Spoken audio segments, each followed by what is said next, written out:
125వ కీర్తన, యాత్రా కీర్తన, మొదటి వచనాన్ని మనము చదువుదాం. యెహోవా యందు నమ్మిక ఉంచువారు కదలక నిత్యము నిలుచు సియోను కొండవలెనుందురు. ఆమేన్.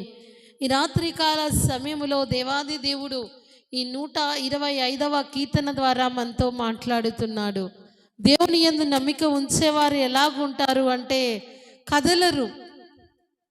ఒక స్థిరమైనటువంటి భక్తి విశ్వాసంలో ఉంటారు. కదలకుండా ఉండాలి అంటే మొదటగా నమ్మకం ఉండాలి దేవునిలో. రెండవదిగా భయము భక్తి కలిగి ఉండాలి. నమ్మకము లేనప్పుడు మరి స్థిరముగా ఎవరు ఉండలేరు. మరి ఎన్నోసార్లు దేవుడు తన వాక్కు ద్వారా మనతో మాట్లాడుతున్నాడు.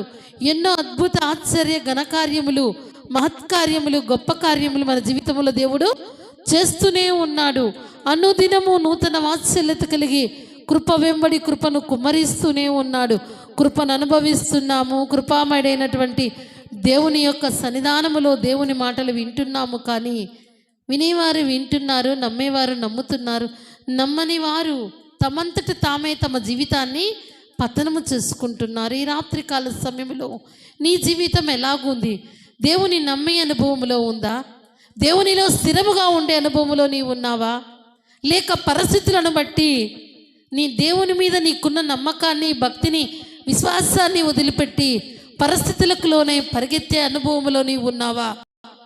మరి బైబిల్ గ్రంథంలో నుంచి ఒక భక్తుని జీవితాన్ని ద్వారా ఈ రాత్రి దేవుడు మనతో మాట్లాడుతుండగా మనం ఆ యొక్క భక్తుని యొక్క జీవితంలో ఎంత భక్తి విశ్వాసములో ఉన్నాడన్నది జ్ఞాపకం చేసుకుందాం. ఆ వాక్యాన్ని మనము ధ్యానిద్దాం.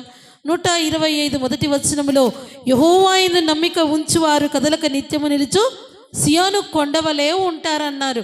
కొండ వర్షం వచ్చినా, ఎండొచ్చినా, వాన వచ్చినా, వరద వచ్చినా అది బెదరదు, కదలదు, స్థిరముగా అలాగుంటుంది.